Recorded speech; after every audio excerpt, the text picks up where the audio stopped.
স্বরাষ্ট্র উপদেষ্টা lieutenant general Mohammad Jahangir Alam Chowdhury বলেছেন, মব ভায়োলেন্স কোনোভাবেই গ্রহণযোগ্য নয়। জনগণ এখন সচেতন হচ্ছে। জনগণ রুখে দাঁড়ালে এই প্রবণতা বন্ধ হবে। কারোই হাতে আইন তুলে নেওয়ার অধিকার নেই। আজ দুপুরে কক্সবাজারে অনুষ্ঠিত রোহিঙ্গা ক্যাম্প ও জেলার অভ্যন্তরে মাদকদ্রব্য নিয়ন্ত্রণ বিষয়ক এক গুরুত্বপূর্ণ সভা শেষে তিনি সাংবাদিকদের এই কথা বলেন।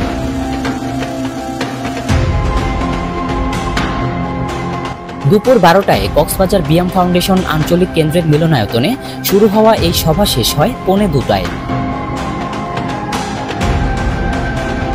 সবাই সীমান্ত পরিস্থিতি, রোহিঙ্গা সংকট ও মাদক পাচার এই তিনটি গুরুত্বপূর্ণ ইস্যু নিয়ে আয়োজিত হয় উচ্চ পর্যায়ের এই সমন্বয় সভা।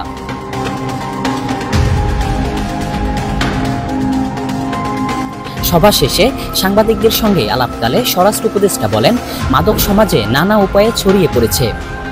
একে রুখতে সরকার কঠোর অবস্থানে রয়েছে। গণমাধ্যমকেও এগিয়ে আসতে হবে জনসচেতনতা তৈরিতে। মেইন আমাদের পয়েন্ট ছিল যে মাদকটা কিভাবে নিয়ন্ত্রণ করা যায়। মাদকটা আমাদের এই সমাজে বিভিন্ন জায়গায় বিভিন্ন লেভেলে ছড়ায় পড়ছে। এটা নিয়ন্ত্রণ করার উদ্দেশ্যে আমাদের আজকে সভাটা।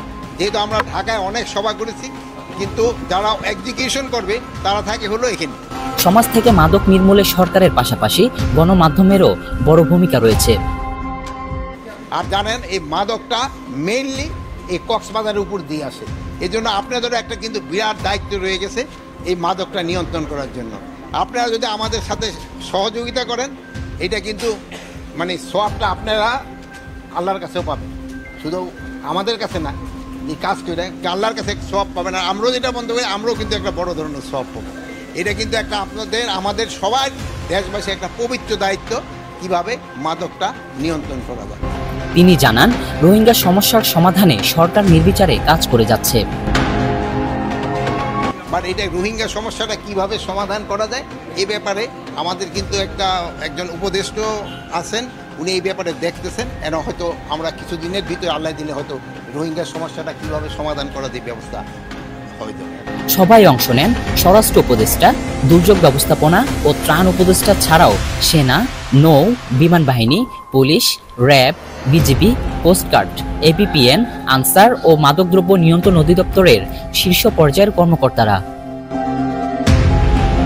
সভা শেষে বিকেলে তিনি রোহিঙ্গা ক্যাম্প ও বান্দরবানের নাইক্ষ্যংছড়ির ঘুমদুম সীমান্ত বিওপি পরিদর্শনে যান। জুয়েল হাসান, প্রবাল নিউজ, কক্সবাজার।